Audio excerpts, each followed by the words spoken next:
Hey everyone, once again. Welcome back to the next movie review. So, maybe you can say for post-Halloween, you could say. Yeah, for a post-Halloween review. Now, okay, Five Nights at Freddy's. So I did see Five Nights at Freddy's. Why? Because curious, I could say. Now, first of all, I have not played the game. Personally, I have not played the games. But I have seen on YouTube people play the games, though. So I do know a little bit about the games. I mean, of course, the first game I like. Well, but by watching it, I like it. Like I said, I haven't played the games myself though, but I have seen how people play the games. The first game I liked, it was a visual when the first game came out, visually, it has give that good creepy vibe to it, which sadly I said we don't get that in this movie. But the first game, okay, just trying to survive the night, trying to save yourself from each night, from closing doors, trying to prevent the animatronics from getting in. If you don't, you get the classic boo scare, which we don't get that in this movie. The one things the game are known for, the classic, the jump scare, boo, or not boo, but the when the creatures are up in your face when you lose. Which you don't even get that in this game. I mean, in this movie, that's which is one of the best things about the game, I mean, and then the second game it's a prequel. Third game, explore more of the lore of the creatures, and just knowing of the the animatronics like Freddy Fazbear's, Chica, Bonnie, Foxy, and Balloon Boy, which Balloon Boy, of course, Easter egg in this movie, but doesn't do anything with it, just for a cheap boo scare. But I do know a little bit about the games from watching, right? So we don't get anything in this. We don't get anything in this movie. The film. Okay, yes, I am straight out. I don't like the film. I don't think it was not scary or suspenseful. It lacked the tone and the atmosphere, which made it unique that was unique about the games. And like I said, they don't even put in the cheap scare. Well, it wasn't cheap though, because that's how the game was when they made it, which made it more unique about it. They don't even throw in the whole when the animatronics are in your face, when you lose. See, I did not like the film, and but the thing is, though, it doesn't matter what I say. So the film made a huge opening weekend, made $70 million on its opening weekend, and I know due to the success of the film, there's already going to be a sequel. I just know it. And also why I'm not a fan of the film, because it's tame PG-13, and the thing is, though, it makes me appreciate this film more. Yeah, you can see it's a rip-off of Five Nights at Freddy's, but the thing is, though, they knew what kind of film they were making, and they made it into a fun, much shorter movie. This film. Yeah, you can say it's a rip-off, but you know what? It's a good rip-off. And I enjoy this film more than what we got here. But because you have a much better character, like especially with Nicolas Cage. It was fun. Nicolas Cage just kicking this shit out of these animatronics. Other characters, yeah, they're not much though. But the lead girl in this film, I don't think she was not as bad. And, you know, but it's Nicolas Cage that is the one who's the star of the show. So, and I enjoy it. It's like I said, it's a much shorter film. It's R-rated, a little more bloodier, which we should have gotten this film. Its own original soundtrack, which I enjoyed because I have the soundtrack on my phone, which I do listen to. I enjoy the soundtrack by Amoy. I like the main theme of Willy's Wonderland. You know, the jingle. Hey kids, you know what time it is? It's birthday time. Or the song Willy's Wonderland. That was during the scene when Nicolas Cage was playing pinball. You know. At Willy's Wonderland. I just had more fun with the movie, you know, and yeah, it's really they ripped off Five Nights at Freddy's, but they knew what kind of film they were making. That's the thing. And this film, the one thing is, it's tame PG-13. You know, it's not much for kills. It tries taking itself so seriously. Which, unlike this, they knew what kind of film they were making. Like I said before, so that's why they were trying to be so serious about it. Because they ended up making a much more fun movie. And this film did not need to be close to 2 hours long. This film was like 20 minutes or so shorter. So, yeah, Willy's Wonderland, I'm sorry, is much better than Five Nights at Freddy's. Sorry, sad to say. I love Willy's Wonderland. It was one of two favorite films I enjoyed from 2021. Because it had more. It was to me. It was more unique and more refreshing than what I got in this. I mean, okay. What I want to do is we'll start from the top. We see a guy in Five Nights at Freddy's trying to escape, which. I don't know if this is a part of the games, because there's this room which I was not too familiar with. Which I don't think it was not part of the games anyway, but the way there was like this chain linked. I don't know what it was though, but it was a room I ended up with I don't know if I was to like the games or not though, but like I said, I never played the game, so I've seen a lot of people play the games though, which it was on a visual fun sense, you know. So he gets strapped to a chair, gets like he's getting put into this the suit with the mask and everything. He tries to get out, but he can't. And then we cut to which is to Josh Hutcherson. Josh Hutcherson, going way back, you know, when I first saw him in Zathura. You know, Zathura, which I think it's underrated. It's a film that was like a spin-off of Jumanji, but instead it's outer space. With Kirsten Stewart and Tim Robbins, directed by Jon Favreau, who later directed several like Iron Man 1 and 2 and played Happy Hogan from the MCU. But he directed that film. I like Zathura. Josh Hutcherson starred in that. Then he would later star in the 2000 remake of Journey to the Center of the Earth, then the sequel of Journey to the Mysterious Island, and then best known as playing PETA from the Hunger Games movies. The Hunger Games, yeah. Josh Hutcherson, he did the best he can. I think he tried his best in this role. So if it was any positive, like I say, Josh Hutcherson, I thought his acting was fine. Although his character was an idiot a lot of times, sad to say, though, but Josh Hutcherson, he tried. So his which another problem with this film. Okay, he had a little brother. When he said back when he was like 12, I think.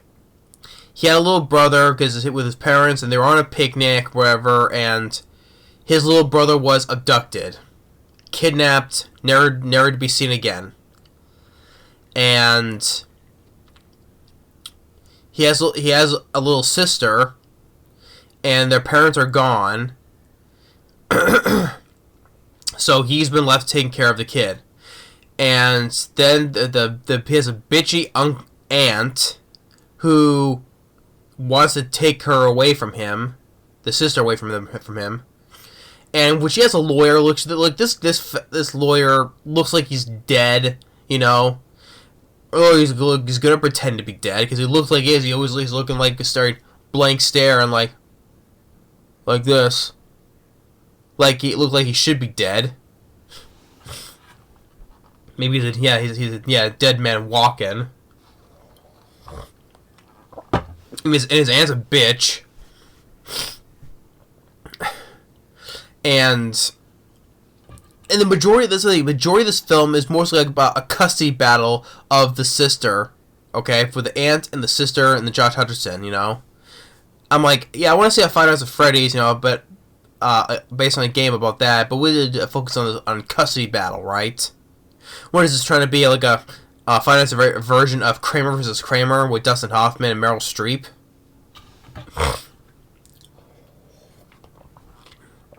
Even my dad, first of all, with that film, my dad, he's not a fan of Dustin Hoffman anyway, and, nor, Meryl Streep, let alone that film in general. Because he didn't like how the way it was ending, so. But that's for another time, though. But that's what it kind of brings out to a version, this is like a Five Nights version of Kramer versus Kramer, you know, the custody battle. So that's one thing, and Josh Hutcherson, he has these same, which was so irritating, that he had these same dreams over and over again, occur 5 times in the movie.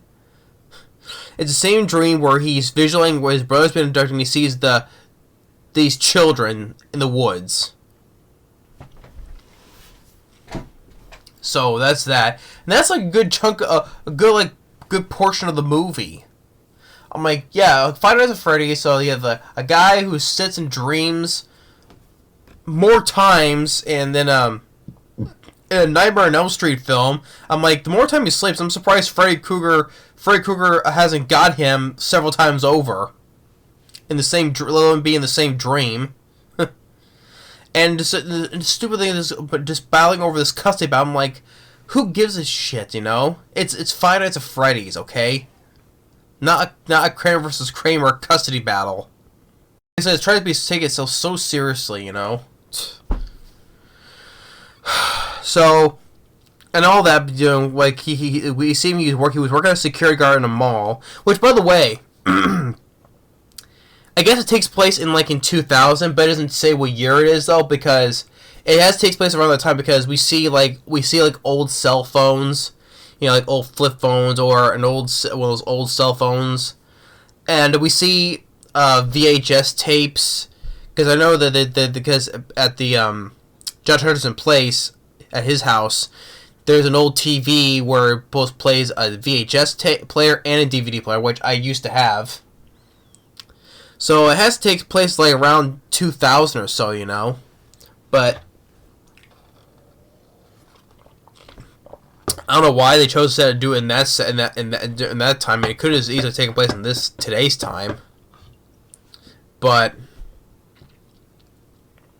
whatever. But so he's working as a security guard in a mall, and he sees a guy violently take away a little boy though, which finds out is a misunderstanding because it turns out that guy is the kid's father, but he's chasing him and goes and beats the shit out of him, you know. I'm like, part of me is like, we wouldn't blame him because the way the guy violently sort of aggressively pulls his son to take him with him, you know. I mean the way that he pulls his kid, I'm like, he looks like who looks like he beats his kid, you know. If that was the case, I'm like, good. I'm glad he beats the crap out of him. But no, but that misunderstanding, he gets in trouble, and he goes and talks to Matthew Lillard. Matthew Lillard, Shaggy himself, from Scooby-Doo, and of course Stu from the first Scream film. Which I like Matthew Lillard, you know. I like Matthew Lillard. He's always been the perfect role as Shaggy. It was cool that he continued doing in the voice in the direct-to-video movies. But he was just totally wasted in this, sad to say. And this sucks. And plus, it was predictable. I kind of predicted this because you don't bring Matthew Lillard just for one scene, which it's not though, but still. I'm like, you don't bring him just for that one scene and then surprise later, which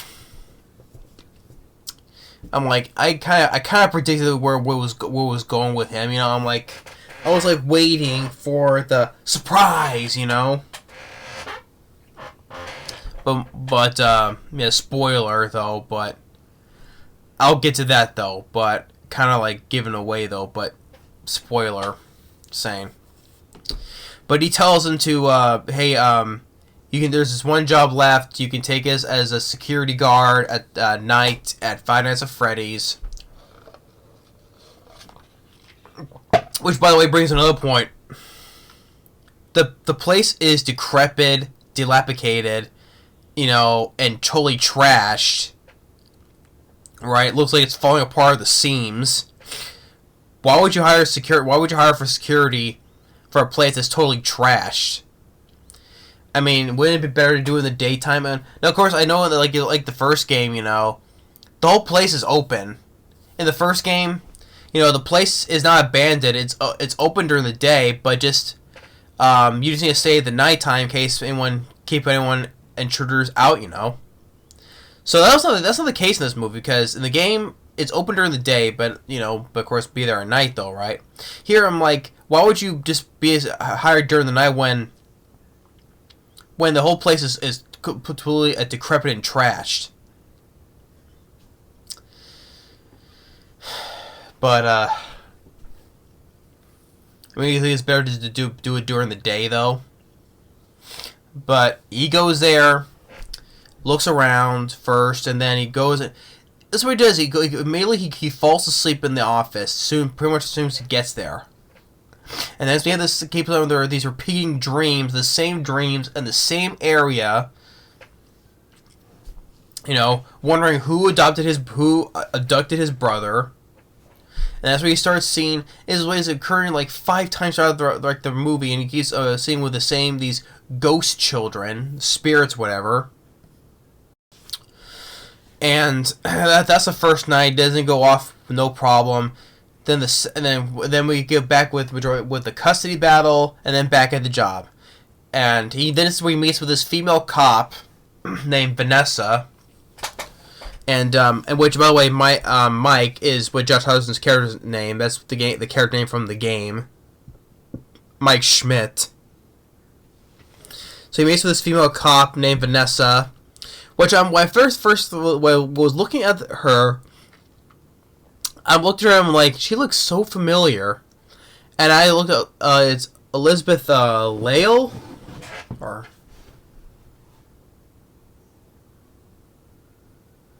yeah, Elizabeth Lail. She played Anna, the character from Disney's Frozen, right? But she played Anna in the show Once Upon a Time. And in the show Once Upon a Time, where all these Disney property characters are in the show, right? And then by the end of the 3rd season, or was the 2nd season?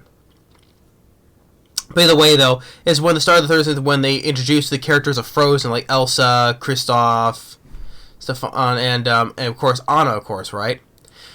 She played Anna. I'm like, when I first saw her in Once Upon a Time, I'm like, she's a pretty good Anna. She looks exactly like Anna, talent, personality-wise, the costume of the character's costume-wise, and her personality-wise of the character. She did a pretty good job of playing Anna from Once Upon a Time. And so she plays the cop in this cop named Vanessa. I'm like, okay, cool, They got Anna from Once Upon a Time, which I think she did look like a live action version of Anna. But sadly to say, I wasn't really big on her character in this film though. And you get because you find out, she knows about this place. She knows about the animatronics. She knows about the children. She knew exactly what's going on, but I didn't bother to share this with Josh Hutcherson because, well, he may not believe it or whatever. And he continued to have these. I'm like, this one was starting to put me to sleep because that's one thing. That's another thing about the film. It's boring. It was so boring. Just unlike this film, which I thought was not boring. But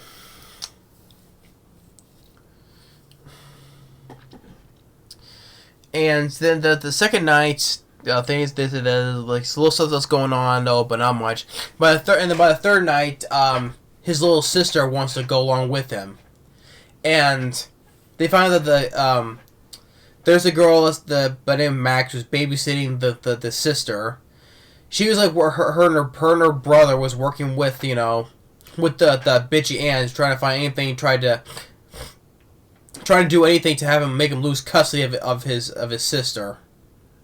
To prove that he's incapable of taking care of her. So they find where he's working at. So they go over there. The brother and the sister and two other guys. They want to go there in broad daylight to vandalize the place even further. I'm like, first of all, wouldn't you be better enough doing it at nighttime because in the daytime he's not there, so you can't be around to blame him because he wasn't there during the daytime. So you think we better do it at nighttime? But so how can we trash them if it's already been trashed more as it is? But that's something that makes sense. Would you better hire more as more of a security, more in the daytime as a nighttime? I don't know. So they proceed to smash shit, trash the place even further, and then that's where there's one guy in the kitchen opens a drawer here because he hears something in the fridge. And he finds the cupcake. The cupcake. Grabs him by the face, but it's PG-13, so you don't see much of it. Then there's one older guy, sees it, and then he sees gets chased by Bonnie. He runs, which I don't know why he would run to the exit because they enter through the back gate, through the back door, which he could have easily made it there, but no, he decides to run into the closet. And that's when he gets attacked by Bonnie. And you see just a little bit of blood on the door, but like I said, it's PG-13 tame. I mean, it's bloody when Nic Cage is beating the shit out of these animatronics. They all get beaten to bloody shit, all bloodied up to shit. And the characters, even the kills for the characters are much better. I mean, you have Beth Grant, who was the sheriff in that film. She gets slashed in half by Willy. And one guy getting stabbed through by a sword by Nighty Night.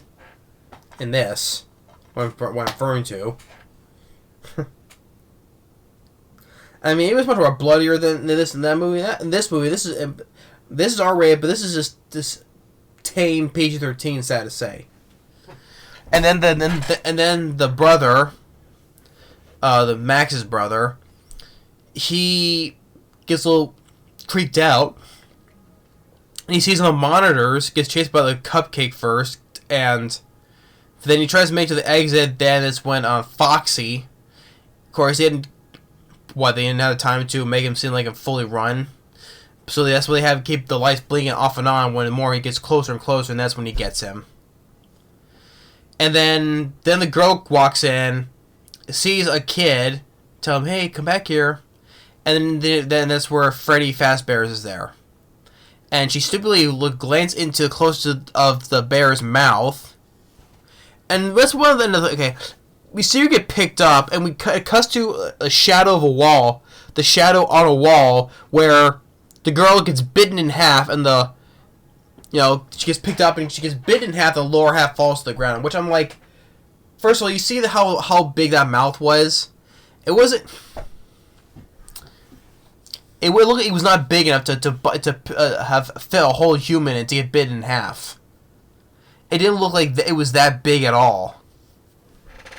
But like I said, just cuts to a shadow, girl being bitten in half, and then it falls to the ground. I'm like, kills it not much because, like I said, it's PG-13. So as Judge Hutcherson,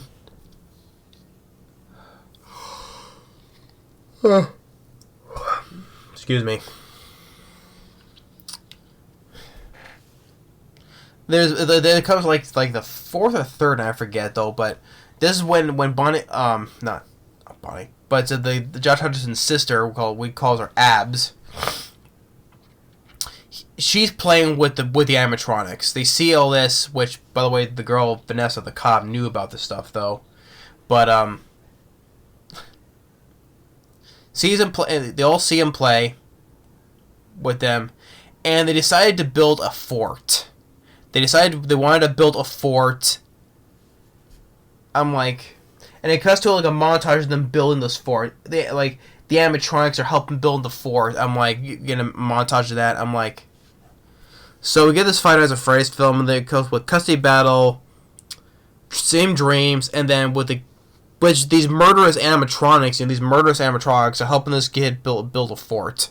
And after that, we see all of the electronics and the characters laying down in a circle. I'm like,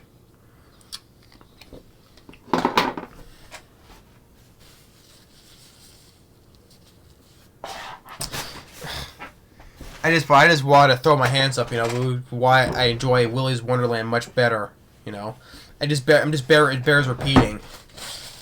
So my eyes are a little watery here. Hold on a second. Probably with the consequences of this film, it's making my eyes water, my eyes itch, makes me tired. Yeah, so we got that though. So, and by the way, their goal was to kill this girl and make him one of their own by putting her in the one baby, looks like a baby doll animatronic suit. I'm like, if you were gonna plan to kill them, why didn't you just do it in the first place before they got there? When it got up to that point, like the third night it was, right? I'm like, why couldn't you just kill them right off there? Kill Josh Hutcherson's character fast, doing first. That way he had no choice but to help his sister. I'm like, why couldn't you just do that in the first place? Why couldn't it be any other time, if your plan was to kill them off already, why didn't you do it right now? So, and then thinking like, because of what's going on, then eventually, I forget what the reason was, then Josh Hutcherson ends up calling the aunt. She goes and says, the sister goes and says, I hate you, and he proceeds to start scribbling him out of pictures.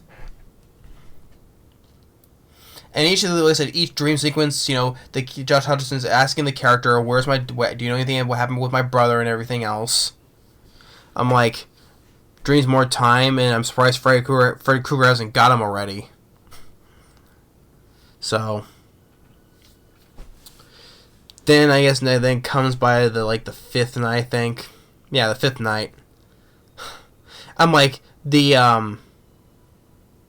animatronics know where they live, and they got there across town very fast, and Josh Hutcherson and even his character is a bit of a dick because he went to get the pharmacy to get some pills to help him sleep, right, to help him get the dreams. The guy who didn't do anything wrong, he was telling, hey, best way for sleep, is warm milk and stuff like that, and Josh Hutcherson goes and grabs the bag right from the guy's hands, and he says, what an asshole. I'm like, yeah, you're being a dick there, Not the actor Josh Hutcherson, but just the character. He was being a dick, I'm like, guy didn't do anything wrong. He was telling you another way of going to sleep with a cup of warm milk. But he goes and takes the bag out of his hand and says, what an asshole. I'm like, yeah, he is. And then is when Freddy I guess killed the aunt off screen because the kid sees her body on the floor though, but PG-13, no bloody or gore or anything, you know. So PG-13. And then we have they get into a cab, a taxi, and the taxi is played by a YouTuber, Corey Williams, better known as better known as on YouTube as Corey Kenshin.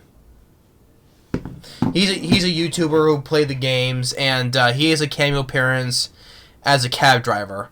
Now, first of all, like I said, they try to make itself so seriously, not be like a comedy though, because he sees the girl and Freddy get in the cab with her, right? And the guy doesn't fully freak out, you know. Oh, why is there a creepy looking animatronic on our back seat? But he's like, no. Well, he goes and says, why do I always get the freaks and stuff like that? I'm like, you see a big creepy robot and you don't question it. It's like it's normal, right, for him to get take a ride in your cab. So that's when Josh Hutcherson. Oh, by the way, he does get every time he's dreaming, he gets hurt because he gets scrapes on his arm. I'm like, what is this? Is this like a version of like Nightmare on Elm Street? Because he gets the same scratch in the same area where he was dreamed at, and that's where he gets in actual life. And I'm like, are you sure Freddy Krueger's not around? And then it's when he goes there when he's asleep, gets attacked by these ghost children. You know, again. That's when he ran, and that's when Vanessa, the cop character, finds him, patches him. And that's when she starts telling him the truth about Freddy Fazbear's Pizzeria. He tells him about the children that they've been seeing are ghosts. Like their bodies are like it's like they're not their spirits, but like their old bodies are possessing them, and they're being influenced or controlled by. Which another character from the games was a part 3 called Dead Springer. Also, they also call him the Golden Bunny because he's in a big golden bunny suit. So, and then he runs over there and he goes and saves him. But first of all, when he gets in there and how these Freddy and Bonnie. They get taken out very easily. Just Josh Hutcherson, he pours some water on the floor and then uses a taser to electrocute them. Brings them down easily like that. Same thing with Chica, tasered. I'm like, taking these characters are really easy, you know? I'm like, sure there's none like that in that game, you know?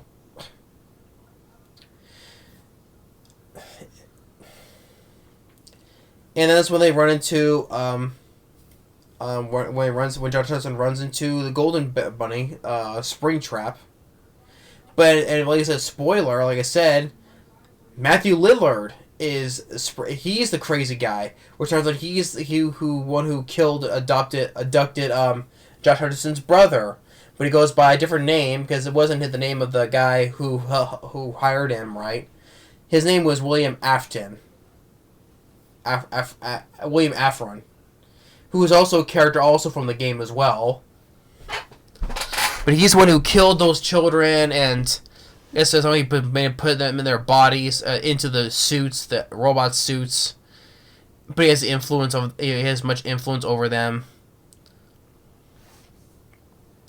So, and like I said, I kind of predicted what was going on with Matthew Lillard because, I mean, you bring him in for one scene, you don't just leave him like that as an obvious, you know. What if something was going on? Also, you know, like voodoo or magic and stuff like that, though. But at the same time, it was predictable what was going on with Matthew Lillard. For me, though. And then he gets another stupid thing where, which also turns out that he's also Vanessa's daughter. Vanessa's father. I mean, the female cop Elizabeth Lail. She plays as she's the daughter of this guy, Matthew Lillard. So, and then since the robots like Abby, they trust her, and instead of just saying to the electronics out loud, you know, hey, tell him, hey, he's the one who killed you, you know. No, she tries to draw the truth and put it into the wall. I'm like, how long does that take to draw all that? And let alone by the time, a long time before, you would show the picture. I'm like, instead of telling them, hey, this Matthew Lillard killed you, no, he just has to draw, which takes a lot longer. I'm like, jeez. I'm like, yeah, you don't believe in words, right? But no. But so she after a considerable time, she draws. And by the way, they didn't jump, the animatronics, they don't jump on Matthew Lillard, they just stand there surrounding him, you know?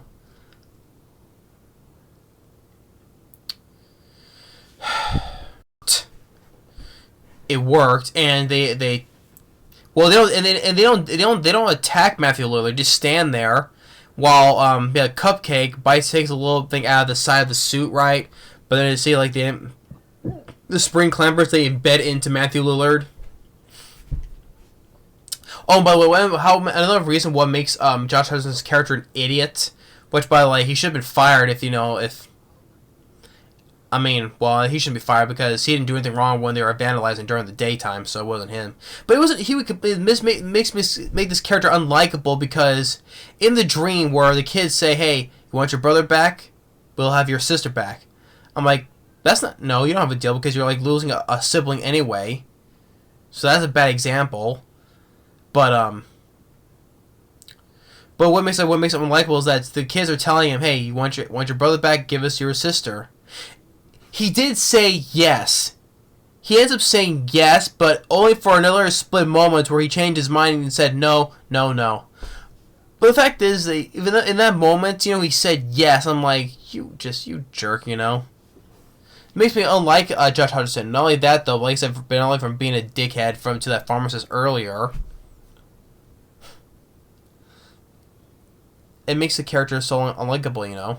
The fact that he said yes, and it also reminded me of what that character that Hugh Jackman played from Real Steel, where he tried to sell his kid for money. I'm like, maybe not like that character from Real Steel, but same thing almost goes in here. The fact that he said yes, you know, before he said no.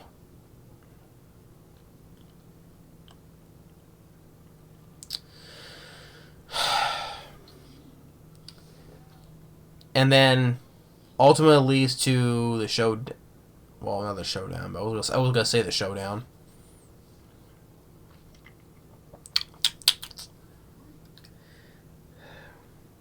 So, but after that with Matthew Lillard, he goes and says, "I always come back," and he puts the mask back on, the helmet. I would say that, and then because for some reason when they drag him, for some reason the building starts to crumble.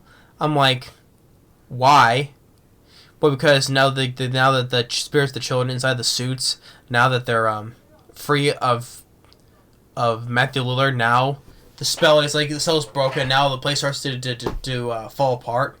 Which the building doesn't fall apart. It's just a little bit of the interior, you know, like a little bit of ceiling that falls down, you know, and stuff like that. So after that, because they visit Vanessa in the hospital because earlier Matthew Lillard stabs her in the stomach, and then afterwards he goes and hangs out with his sister, and it ends, you know, and it ends with the YouTuber Cody Kenshin, being jump scared by Balloon Boy, you know. I'm like, this film did not turn out the way I expected, you know. Which, like I said, it makes me love this film even more because, like I said, Nic Cage made the film work. Of him it's cool seeing him beat the shit out of these animatronics. I enjoy like having the original sound. I would kind of say his original soundtrack, you know. I really enjoy those songs, you know.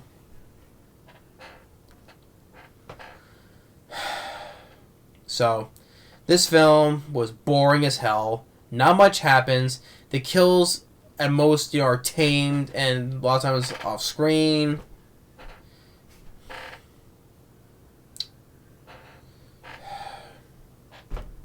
And the film did not need to be almost 2 hours long. It didn't. Then Matthew Lillard, I like him as Shaggy. I enjoy him as an actor, but he's wasted in this. Josh Hutcherson, I mean, makes his character unlikable. The fact that he said yes to giving his sister away to get his brother back, I'm like, you a-hole.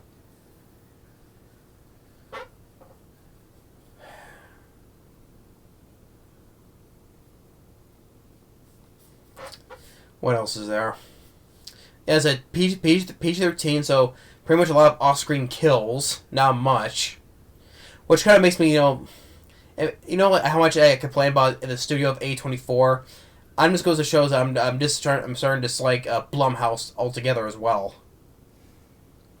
Yeah, so I'm starting to think I should not, because people will tend to order a lot from when the dumpster's out.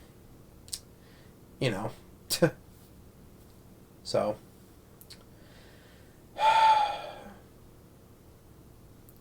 Yeah, the film, like I said, the film was so boring, It spent most time during a custody battle, and then our guy having the same dreams over and over again, like 5 freaking times.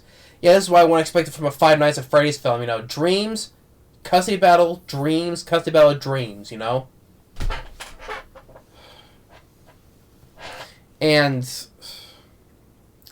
why I love Willy's. It makes me love Willy's Wonderland much better. Better characters, better score, soundtrack, shorter movie. I must say, it's not Judge Hutcherson's fault. It was a paycheck for him, so it wasn't his fault. It wasn't fully on his fault.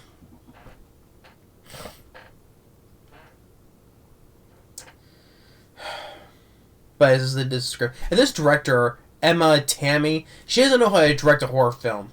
I would say that I would say without exaggerating. This woman does not know how to direct a horror film, let alone make it creepy or scary. Okay, it's for the fans of the game. What is there to like? Tell me what it was there that was exactly like the games. Please tell me. And before they said, everyone who says, "Oh, you're stupid. You didn't like this film. You like this film. You're dumb. You're stupid." Of course. But I was like, if you like the film, it's fine, because I'm not a fan of this film. I'm not. I'm trying to think what else happened. And even the Easter egg with the balloon boy leads to nowhere. When it cuts to Matthew Lillard in a soup, he's like sitting in a corner because I guess the place didn't fully collapse, But one of the ghost children is like watching him and slowly shuts the door in front of him. Like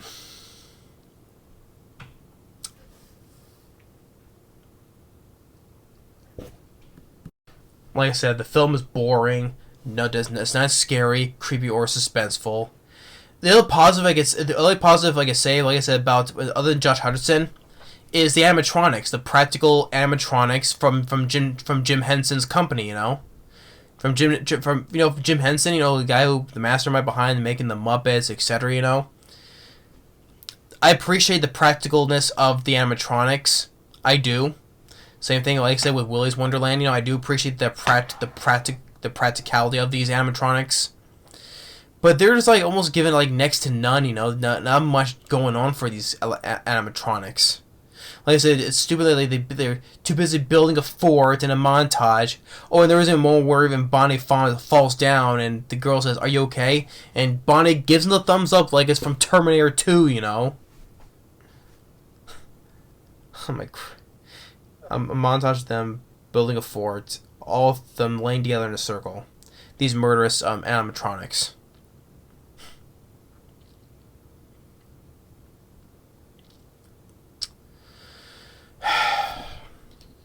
And custody battle, same dreams that keeps like the 5th or 6th time.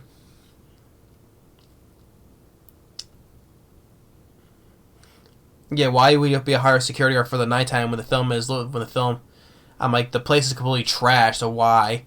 Why couldn't you handle it better in the daytime? So anyway. Yeah, Five Nights at Freddy's. To me, me, in my opinion, it sucked. It did. I'd rather just go watch Willy's Wonderland. I'd rather watch this because it was a much shorter movie. I had fun. It was much more of a fun movie. It was great to see seeing Nic Cage kicking ass and just beating the shit out of these electronics. Curve stomping them, ripping their tongues out or arm, whatever, twisting their heads off.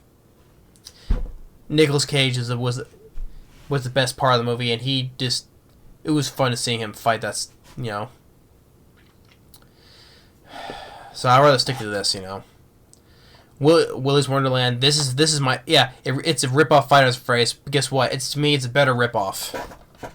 I'd rather take this rip-off than this actual one, because what was like the gains with they even bothered just having the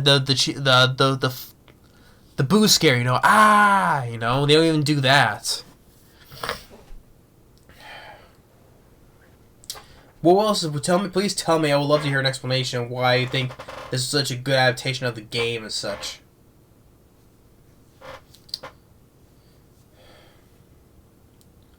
So yeah, it's me. It was dumb, and but I think it made money, so it made money, so it was easily going to get a sequel. Like I said, I haven't played the games myself though, but on a visual stance, for watching other people play. I got the full sense of about the main focus on Five Nights at Freddy's. So, because it ended with him. Even they said, "Hey," even this said, "Hey, can I go visit my friends?" So I guess that the electronics are cool now. The animatronics, they're cool now. So I guess they'll even let the sister in. Yeah, these ones who murdered them and. Originally was gonna kill them though, why couldn't they done it earlier? But since they broke Matthew Lillard's influence by drawing, which instead of telling them, "Oh, Matthew Lillard killed you," no, you said you gotta draw it. Draw it out. And why the place started to crumble, I have no idea why. So yeah, but Josh Hutcherson, he did the best. He tried doing the best he can. The girl, Elizabeth Lail, played Anna from Frozen in Once Upon a Time. I thought she was fine though, but her character was forgettable. So that's Five Nights at Freddy's. I don't want to discuss it any further. I mean, I'd rather watch this rip-off. I'd rather watch this and have a lot more fun and entertainment out of it. So I'll stick to watching Willy's Wonderland. Five Nights at Freddy's. This year hadn't been a good year so far. It's been a shitty year for films in general, let alone for horror films. Like I said, PG-13, tame, safe, playing it safe, kills and stuff, right?